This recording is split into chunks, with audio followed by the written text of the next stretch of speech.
Desde mediados del siglo XIX, los gobiernos de los Estados Unidos han considerado el resto de América Latina como su patio trasero. Como tal, da la impresión de que lo han venido tratando con bastante éxito hasta hace muy poco tiempo. La idea del patio trasero se refiere a una historia muy particular que probablemente se relaciona con el origen de las primeras 13 colonias británicas en la costa atlántica de América del Norte. Una vez que los núcleos de colonos se establecieron en el marco de la colonización británica del continente, en las costas de América del Norte, comprendieron que para que las respectivas colonias tuvieran éxito a nivel productivo y comercial, necesitaban ir ocupando territorio y asegurar una nueva provisión de mano de obra, en gran medida a ser proporcionada por nuevos inmigrantes y trabajadores esclavos. Luego de las primeras ocupaciones territoriales, hasta cubrir las áreas contiguas a la costa, las colonias individuales lograron su expansión a costa de los territorios denominados indios al sur, en los límites de Carolina del Norte y Carolina del Sur, Georgia y Virginia, y a expensas de los dominios franceses de Quebec, sobre todo desde las colonias fronterizas de Nueva York, Pensilvania y Massachusetts, debido a la victoria británica sobre los franceses en la década de 1760. Esta expansión fue exitosa. Los franceses perdieron el control de Quebec y sus colonias del noreste de Norteamérica, y el Reino Británico formó la provincia de Upper Canada, que sería el futuro Ontario, la futura provincia de Ontario, y Lower Canada, que corresponde a la actual provincia de Quebec. La Declaración de Independencia de los Estados Unidos fue formalizada en el Tratado de París en 1783, lo cual permitió dedicar esfuerzos a la expansión al oeste. A la compra de la Luisiana francesa, que tenía 2.5 millones de kilómetros cuadrados en 80 millones de francos en 1803, se agregó la ocupación de tierras indígenas de las llamadas tribus civilizadas, que incluían a los cherokees, los choctaws, los chickasaws, los creeks y los seminolas, que fueron obligados a migrar a Oklahoma en lo que se llamó el Trail of Tears, la senda de las lágrimas, a partir de 1830. Unos años antes, por el Tratado Adams-Onis de 1819, España había cedido a los Estados Unidos la península de la Florida de unos 200.000 kilómetros cuadrados. La expansión continuó, particularmente luego de la guerra con México en 1846 al 48, como consecuencia de la cual México cedió el 55% de su territorio, incluidos los actuales estados de California, Nevada, Utah, Nuevo México, la mayor parte de Arizona y Colorado, y partes de Oklahoma, Kansas y Wyoming. México también renunció a todos los derechos sobre Texas y reconoció el Río Grande como la frontera noreste con los Estados Unidos. Allí no terminaron las ansias expansivas. A raíz de la guerra con España, el reino ibérico perdió Cuba, que quedó bajo tutela de Estados Unidos, Puerto Rico, Filipinas y Guam.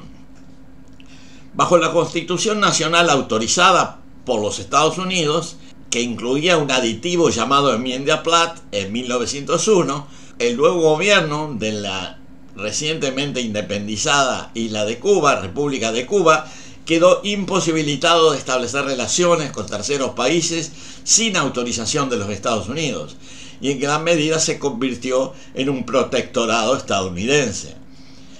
Puerto Rico siguió siendo, y sigue siendo, un estado asociado de los Estados Unidos. Haití fue ocupada militarmente en 1915 por el ejército estadounidense y permaneció ocupada por 19 años. Por su parte, la República Dominicana fue ocupada en 1916 y también permaneció ocupada por 8 años hasta 1924. 50 años más tarde, la República Dominicana fue invadida nuevamente en 1965. para aplastar una revolución popular. Esta ocupación duró hasta 1966. Además de las intervenciones directas, hubo muchas intervenciones indirectas, algunas militares, como la invasión frustrada de Bahía de Cochinos a Cuba, la revolución organizada para derrocar el gobierno progresista de Jacobo Arbenz en Guatemala en 1954, la invasión de los llamados contras a Nicaragua en 1979 y muchas otras a través de sanciones y presiones económicas y políticas que tuvieron lugar en casi todos los países de la región. Sería largo de enumerar todos los episodios en que hubo intervención indirecta a través de golpes de Estado protagonizados por los ejércitos locales, a los que se incorporaron mandos militares formados en las academias militares de los Estados Unidos, como por ejemplo los golpes de Estado de la República Dominicana en 1935, en Nicaragua en 1936, en Paraguay en 1954, en Brasil en 1964, en Bolivia en 1971, en Chile y Uruguay en 1973 y en Argentina en 1976. Estos últimos golpes fueron instrumentados a través del Plan Cóndor, que fue impulsado y coordinado desde los Estados Unidos. Los sucesivos gobiernos también impulsaron mantener el protectorado de la región mediante financiación y apoyos de campañas políticas de los partidos u organizaciones políticas de derecha, generalmente partidarias de cumplir las órdenes o consejos de las autoridades norteamericanas. La resistencia a estas situaciones tuvo lugar constantemente y en muchos países del continente. Gobiernos radicalmente opuestos a la influencia de los Estados Unidos tomaron el poder en Cuba en 1959, en Nicaragua en 1978 y en Venezuela en 1998 y 99. Hubo otros intentos en varios países, generalmente por la vía electoral, pero fueron desbaratados por métodos variados. Y llegamos a la situación actual en que América Latina ya no depende de los Estados Unidos de la misma manera. Las outroras poderosas empresas norteamericanas como Texaco, Standard Oil han sido sustituidas por equivalentes latinoamericanos, sobre todo de origen brasileño o mexicano. Aunque todavía la moneda global que se utiliza, tanto en América Latina como en gran parte del resto del mundo, en la mayor parte de las transacciones internacionales continúa siendo el dólar. No hay que olvidar que los grandes medios de comunicación o cadenas internacionales son en muchos casos estadounidenses y frecuentemente los dueños son señores poderosos que también tienen acciones en empresas multinacionales como de fabricación de armas, medicamentos, alimentos, tecnología, etc.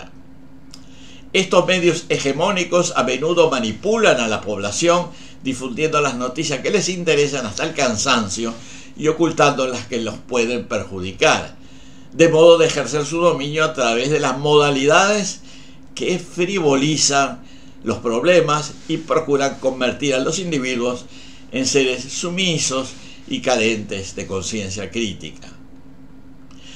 De todas maneras, es claro que a pesar de estas prácticas que mantienen a muchos gobiernos latinoamericanos en una situación real o potencial de dependencia de los Estados Unidos, este gobierno, el gobierno norteamericano, ha perdido influencia comercial y económica. El papel de los Estados Unidos como principal comprador de productos de la región está amenazado por China. Y si excluimos a México, que está vinculado por un tratado de libre comercio, en gran medida la producción de bienes industriales consumidos en Estados Unidos o reexportados, China pasa al primer lugar. Digamos de paso que el gobierno de México, que forma parte del Tratado de Libre Comercio de América del Norte, ha manifestado claramente su oposición a las políticas internacionales del gobierno estadounidense. Un antiguo aliado de los Estados Unidos, aunque nunca demasiado dependiente, fue Brasil, que desde hace un tiempo ha oscilado hacia políticas independientes e incluso se ha atrevido a promover la organización claramente opuesta a Estados Unidos, conocida como los BRICS, que incorporan una decena de países opuestos a la llamada Alianza Occidental, conducidas por los Estados Unidos. Actitudes similares han adoptado los gobiernos de Colombia y Bolivia, y en menor grado Chile, Honduras y Guatemala, así como varios gobiernos insulares del Caribe. Un elemento adicional a tener en cuenta es la numerosa población de origen latinoamericano en los Estados Unidos, que excede los 60 millones de personas, y que también puede tener influencia en las políticas estadounidenses para la región.